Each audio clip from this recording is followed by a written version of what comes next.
वेदाहमेतं पुरुषं महान्तं आदित्यवर्णं तमसः परस्तात् तमे विदित्वातिमृत्युमेति नान्या पन्था विद्यते अनाय। ॐ संगच्छध्वं संवदध्वं शम्भो मनांसि जानतां देवा भागं यथा पूर्वे संजानाना उपासते। प्रेम से मिलकर चलो, बोलो सभी ज्ञानी बनो, पूर्वजों की भांति तुम कर्तव्य के मानी बनो। पूर्वजों की भांति तुम कर्तव्य के मानी बनो। ओम शांति शांति शांति। प्रातः स्मरणीय वंदनीय युग पुरोधा युग दृष्टा योग ऋषि परम पूज्य गुरुदेव जी महाराज, आयुर्वेद शिरोमणि आचार्य जी महाराज की सूक्ष्म उपस्थिति को प्रणाम करते हुए यहाँ पर आप सब दिव्य आत्माएं, योगी आत्माएं, आपके हृदय में विराजमान उस भगवान को बारंबार प्रणाम करते हुए हमारे भारत स्वाभिमान पतंजलि योग समिति का कुशल नेतृत्व और पूरे संगठन का युवा भारत पतंजलि किसान सेवा समिति एक सूत्रपात संगठन का आत्म कल्याण से विश्व कल्याण के लिए जो परम पूज्य गुरुदेव जी महाराज ने किया है, तो उस नेतृत्व को पूरी श्रद्धा भक्ति प्रामाणिकता के साथ और जो भी जब भी जैसा आदेश मिलता है उसको अहर्निश लगन के साथ और यशस्वी बनाने के लिए सदा आत्म प्रेरित होकर के और जो जन्म से लेकर के इस अवस्था तक उनको माता पिता गुरु से जो कुछ मिला, भारत माता से मिला, वो राष्ट्र के लिए लगाया। ऐसे हमारे यशस्वी माननीय मुख्य केंद्रीय प्रभारी आदरणीय भ्राता राकेश जी के लिए एक बार जोरदार पुनः अभिनंदन करें और उनको जो प्रकृति संस्कृति नियति गुरु या माता पिता या समाज से जो मिला है उसको बड़ी प्रखरता के साथ सबके कल्याण के लिए रखते हैं। यहाँ जो युवा भारत का कुशल नेतृत्व करने वाले हमारे आदरणीय भाई रामाशीष जी, एक बार उनका जोरदार अभिनंदन करें, जो बहुत ही उत्तमता से युवाओं को प्रेरित करते हैं, प्रेरणा देते हैं। यहाँ पूज्य स्वामी तीर्थदेव जी जो आपके साथ अहर्निश जुड़े रहते हैं सारी व्यवस्थाओं में, संवाद में, एक बार पूज्य स्वामी तीर्थदेव जी का भी जोरदार अभिनंदन करिए। पूज्य स्वामी अभिषेक देव जी जो उत्तर प्रदेश मध्य का महनी उत्तरदायित्व निभाते हैं, व्याकरण आचरण वेद उपनिषद दर्शन की शिक्षा पाकर के गुरुवर ने उनको, क्योंकि उत्तर प्रदेश तो बहुत बड़ा प्रदेश है और विशेष, जैसा भैया कल आपको बता रहे थे, एक विशेष प्रयोजन से वहाँ पर उनको कुशल नेतृत्व के लिए वहाँ पर रखा है। तो एक बार पूज्य स्वामी जी का भी जोरदार अभिनंदन करिए। यहाँ हमारे सभी राज्य प्रभारी आदरणीय भाई दुर्गेश जी, आदरणीय भाई हमारे भास्कर जी और सभी जितने हमारे राज्य प्रभारी राज्य कार्य भाई सिक्का जी और सभी राज्य कार्यकारिणी जिला प्रभारी जिला कार्यकारिणी के सभी योग योद्धा, आप सबका एक बार पुनः जोरदार अभिनंदन करिए। मैं अपनी बात को आरंभ करूं उससे पहले आइए एक प्रार्थना के साथ हम अपनी बात को आरंभ कर रहे हैं। आपको नवधा भक्ति विजय रथ और जो पंच ज्ञानेंद्रियां पंच कर्मेंद्रियां उसके विषय में भी थोड़ी सी बात रखेंगे, लेकिन योग का महत्व क्या है, योग सेवा का महत्व क्या है, उसके विषय में थोड़ी सी चर्चा आपके बीच में करेंगे। आइए एक प्रार्थना के साथ हम आगे बढ़ते हैं। दया कर दान भक्ति का हमें परमात्मा देना। दया कर हमें परमात्मा दया करना हमारी आत्मा में शुद्धता देना। दया करना हमारी आत्मा में सदा से आप दीनों का प्रभु उद्धार करते हो। सदा से आप दीनों का प्रभु उद्धार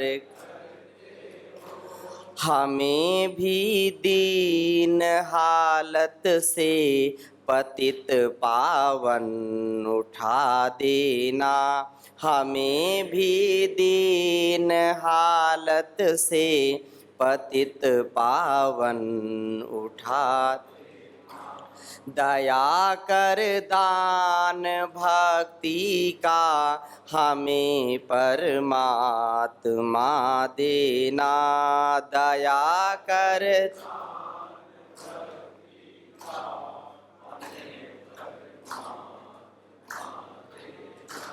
हमारे ध्यान में आओ प्रभु, आँखों में बस जाओ। हमारे ध्यान में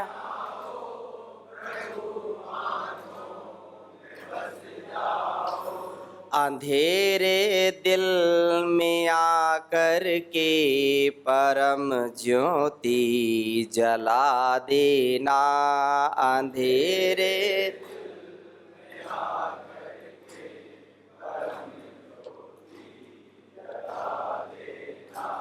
दया कर दान भक्ति का हमें परमात्मा देना।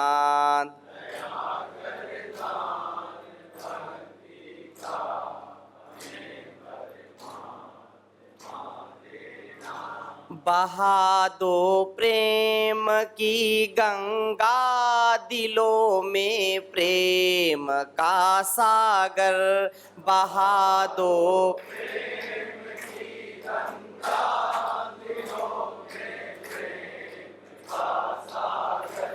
हमें आपस में मिलजुल कर प्रभु रहना सिखा देना। हमें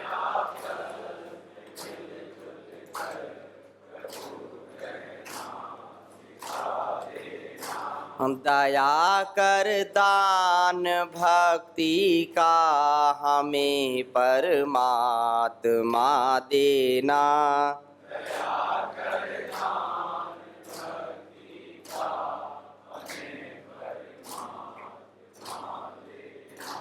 हमारा धर्म हो सेवा, हमारा कर्म हो सेवा। हमारा धर्म हो सेवा, हमारा कर्म हो सेवा। सदा ईमान हो सेवा, वह सेवक चर बना देना। सदा ईमान हो सेवा, वह सेवक चर दया कर दान भक्ति का हमें परमात्मा देना।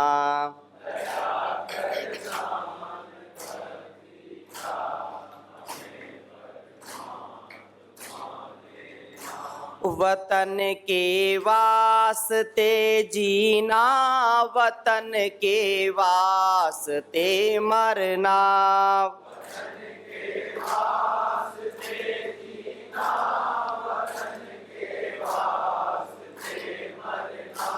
वतन के वास्ते जीना, वतन के वास्ते मरना,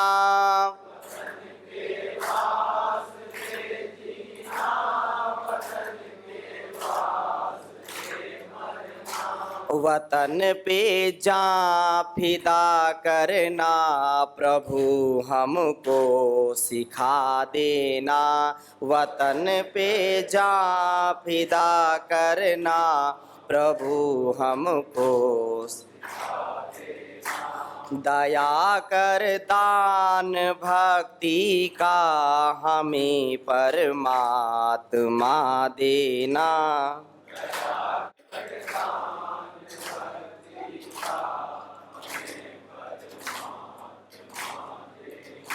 दया करना हमारी आत्मा में शुद्धता देना।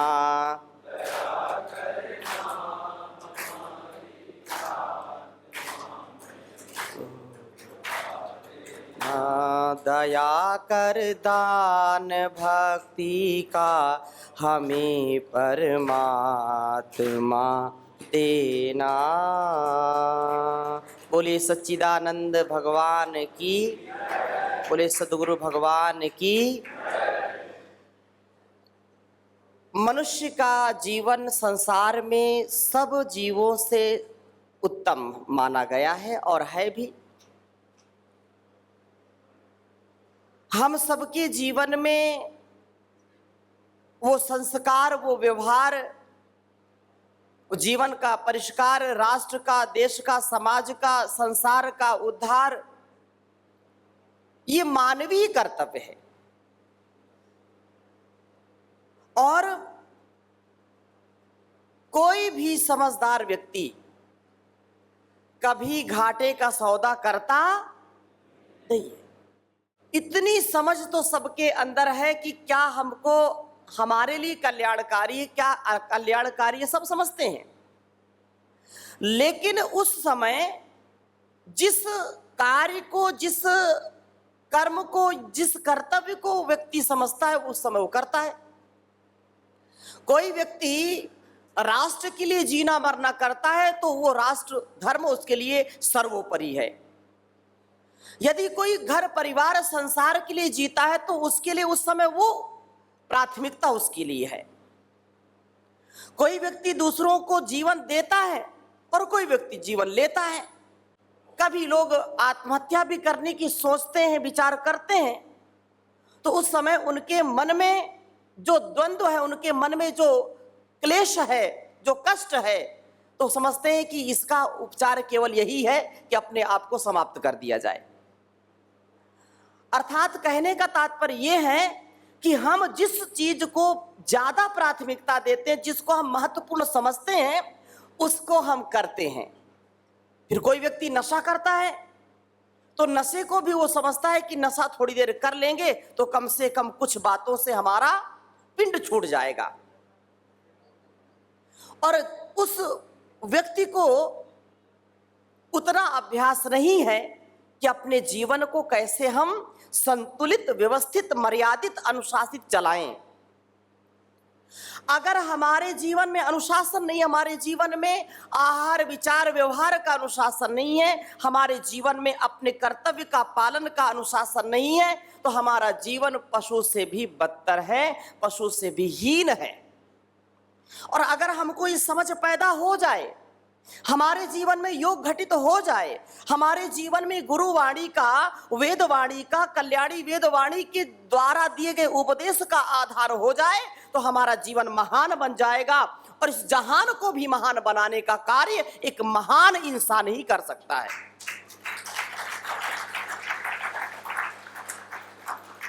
जिनके जीवन में विचार ही नहीं, जिनके जीवन में जीने का आधार ही नहीं, जो हताश है, निराश है, उदास है, वो दूसरों का आधार कैसे बन सकते हैं। इसलिए योग की शक्ति हमारे जीवन को प्रकाशित करती है। योग की सेवा हमारे को मानव से महामानव बनाने का सामर्थ्य प्रदान करती है।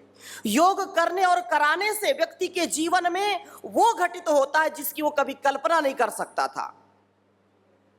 संसार में कोई बोले आपसे कि आप क्यों योग करते कराते हैं, योग करने कराने का लाभ क्या है, तो हमारे लिए सबसे बड़े उदाहरण हमारे परम पूज्य गुरुदेव जी महाराज हैं, जिन्होंने योग किया कराया और आज इतना बड़ा जो साम्राज्य, आध्यात्मिक साम्राज्य है, जो सात्विक साम्राज्य, जो आत्म कल्याण से विश्व कल्याण का साम्राज्य है, वो योग के बल से ही पूरी दुनिया को नेतृत्व दे रहा है। योग की शक्ति है। आपने हजारों हजारों लोगों को सुना होगा, स्वामी जी महाराज के समक्ष जब आते हैं अपनी भावनाएं सुनाते हैं, अपनी अभिव्यक्ति देते हैं कि मुझको तो ऐसा था और मैंने योग किया, आपको सुनकर के मेरा जीवन बदल गया।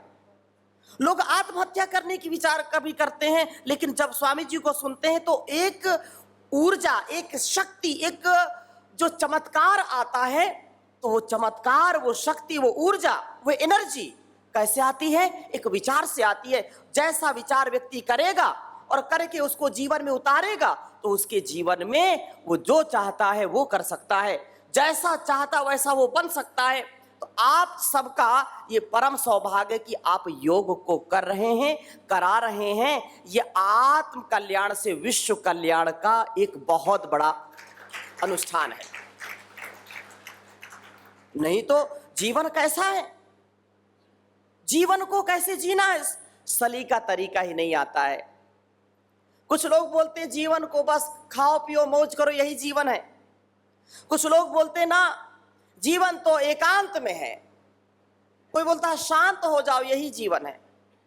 लोग अलग अलग परिभाषाएं देते हैं। जीवन जीने की कला जो हमारे ऋषियों ने बताई है, जो जीवन का उद्देश्य है, जो लक्ष्य है, उस लक्ष्य से जो व्यक्ति भटक जाता है उसका जीवन कभी यशस्वी नहीं हो पाता।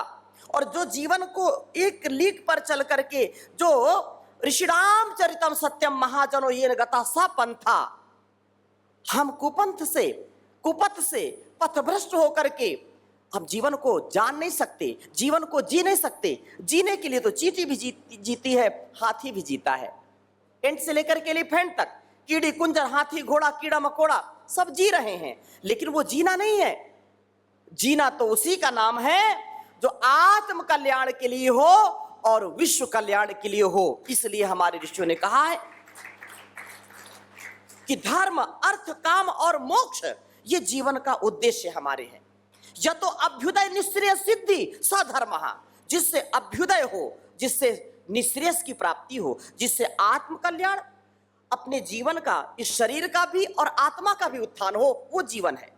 जो घर परिवार को भी उन्नति के रास्ते पर चलाए, जो समाज को उन्नति के रास्ते पर चलाए, जो संसार को उन्नति के रास्ते पर चलाए, जहां पर दीनता हीनता नहीं है, जहां पर कृपणता नहीं है, जहां पर संकोच नहीं है, जहां पर संकीर्णता नहीं है। अयम निजः परोवेति गणना लघु चेतसाम उदार चरिता नाम तो वसुधैव कुटुंबकम।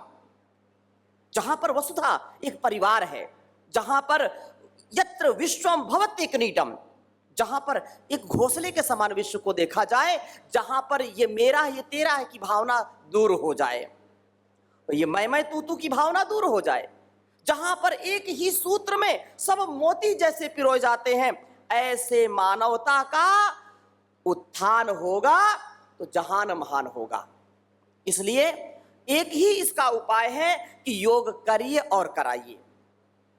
पूरे भारतवर्ष को ही नहीं, पूरे देश और दुनिया को स्वामी जी महाराज ने योग के धागे से ऐसा पिरो दिया है कि आप हम सब कहां कहां से हैं।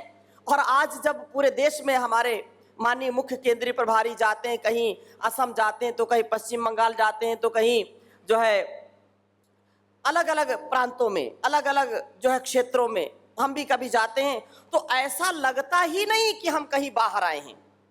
इतना स्नेह, इतनी पवित्रता, इतनी उदारता, उसका परिणाम हमको देखने को आता है कि वास्तव में योग ही ऐसा कार्य है जिससे व्यक्ति हृदय से हृदय तक जुड़ सकता है, जहां पर स्वार्थ नहीं है, जहां पर सेवार्थ, परमार्थ, परोपकार अपने जीवन को लोग लगाते हैं। आप सब धन्य हैं, हम सब धन्य हैं, निष्काम भाव से सेवा करते हैं। हमारे जो राज्य प्रभारी हैं किसी को 20 वर्ष हो गया, किसी को 25 वर्ष हो गया, किसी को 15 वर्ष हो गया। इन्होंने अपने तन को, मन को, जीवन को, संसाधन को राष्ट्र हित में लगाया है, जहां पर एक पैसे का कोई स्वार्थ नहीं है। तो ये वास्तव में जीवन जीने की कला है, जहां पर आप अपने लिए नहीं समष्टि के लिए जीते हैं। यही योग सेवा आपको इस जन्म में और अगले जन्म में, आने वाले जन्म में भी देवता बनाने का, ऋषि के तुल्य बनाने का काम करेगी। याद रखना, ये दो प्रकार से हम जीवन को जीते हैं। एक है भोग योनि, एक है योग योनि, कर्म योनि। जो पशु पक्षी हैं वो भोग योनि में हैं, उनको कोई फर्क नहीं पड़ता, वो चाहे पाप करें चाहे पुण्य करें। शेर किसी को खा जाए, नरभक्षी बन जाए, उसको कोई पाप नहीं लगेगा, और कितने लोगों को छोड़ दे, उसको कोई पुण्य नहीं लगेगा।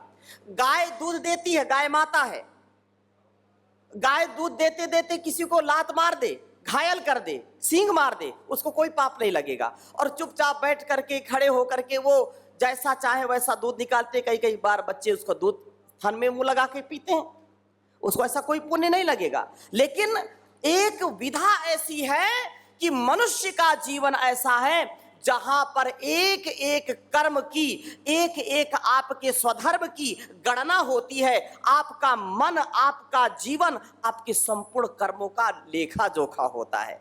आपने यदि चींटी भी मार दी तो उसका पाप लगेगा, और आपने किसी को उपकार कर दिया, किसी को योग सिखा दिया तो उसका पुण्य लगेगा। तो ये जो जीवन है, ये जो है अर्जित करने का है, और अर्जित को सृजित करके हम जब उसको लोकोपकार के लगाते हैं, जैसे एक छोटा सा वट वृक्ष एक छोटे से बीज से वट वृक्ष बन जाता है और असंख्य जीव जंतुओं का पालन करता है, असंख्य जीव जंतुओं का वो साधन बनता है, उनकी विश्रांति का, उनके पेट को जो भरने का एक साधन बनता है। ऐसे ही योग करके व्यक्ति, योग करा करके एक नहीं अनेक लोगों का, हजारों लाखों करोड़ों लोगों के जीवन का आश्रय बन जाता है। इसलिए आपको यहां बुलाया गया है। आपके अंदर वो शक्ति छिपी है कि आप हजारों लाखों लोगों का नेतृत्व करने वाले हैं। जब आप यहां से जाएंगे तो आप साधारण नहीं होंगे, आप असाधारण हो जाएंगे। आपके अंदर का जो स्वार्थ है, जो आपके अंदर की संकीर्ण कहीं कुछ बचा हुआ है, तो वो नहीं रहेगा। और याद रखना, ये चार उद्देश्य हमारे जीवन के, क्योंकि ये सुख का मूल यही है, और इसके बिना कभी सुख मिल नहीं सकता है। सुख चाहिए तो धर्मानुकूल आचरण करना पड़ेगा। धर्म क्या है? स्वकर्तव्य, स्वधर्म का पालन करना ही हमारे लिए श्रेयकर है। कोई उद्देश्य बताए, चार उद्देश्य हैं, और चार को भी जब कम कर दिया तो दो उद्देश्य है, आत्मनो मोक्षार्थम जगत हिताय च, आत्म कल्याण और विश्व का कल्याण। शरीर और आत्मा दो तत्व मिलकर के ये शरीर बनता है, मतलब दो तत्वों से हमारा अस्तित्व है। पंच महाभूत से, क्षित जल पावक गगन समीरा, और पंच तत्व से बना शरीरा। ये पंच तत्व हैं, लेकिन इन पंच तत्वों में एक सबसे विशिष्ट है आत्मा, जो है किसी पदार्थ से नहीं बनती, वो निर्विकार है, निराकार है, निरहंकार है। जो आत्मा है वो किसी पदार्थ से नहीं बनता, उसका कोई रूप नहीं, कोई रंग नहीं, कोई स्वाद नहीं, कोई उसका जो है ऐसे प्रत्यक्ष नहीं कर सकता है। आत्मा अजर है, अमर है, अविनाशी है, लेकिन शरीर तो विनाशी है, ये नष्ट होने वाला है। तो दो चीजें हमको सदा याद रखनी है कि मैं जो हूं उसमें दो अस्तित्व हैं। मैं शरीर नहीं हूं, मेरा हाथ, मेरी उंगली, मेरे बाल, मेरे वस्त्र, मेरा मोबाइल, ये जो भी संसार के व्यवहार करते हैं, मैं और मेरा, मैं और मैं अलग है, मेरा अलग है। ये भेद जिसको आ गया तो संसार में कभी उसको खेद नहीं हो सकता। ये भेद जिसको नजर में आ गया, वेद के ज्ञान से ये भेद खुल जाएगा, अभेद बुद्धि हो जाएगी, तो उसको कोई खेद, कोई कष्ट, कोई क्लेश कभी रहेगा क्या? नहीं रहेगा। इसलिए सदा ही इस बात का ध्यान रखना कि ये शरीर तो साधन है। किस लिए मिला है साधन? साधना के लिए मिला है। किस लिए मिला है?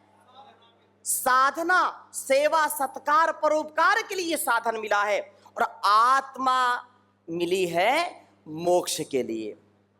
आत्मनो मोक्षार्थम, आत्म कल्याण चाहते हैं तो सेवा, शरीर से सेवा और आत्मा से साधना करिए। साधन तो है। जब हम इसको तदा दृष्टि स्वरूपे अवस्थानम, अपने स्वरूप में अवस्थित हो जाना, आत्म उन्नति के लिए ये परम आवश्यक है कि हम अपने जीवन के उद्देश्य को सुने, समझे, जाने। और योग ही एक मार्ग ऐसा है जिससे हम अपने को और इस संसार को जान सकते, दूसरा कोई उपाय नहीं है।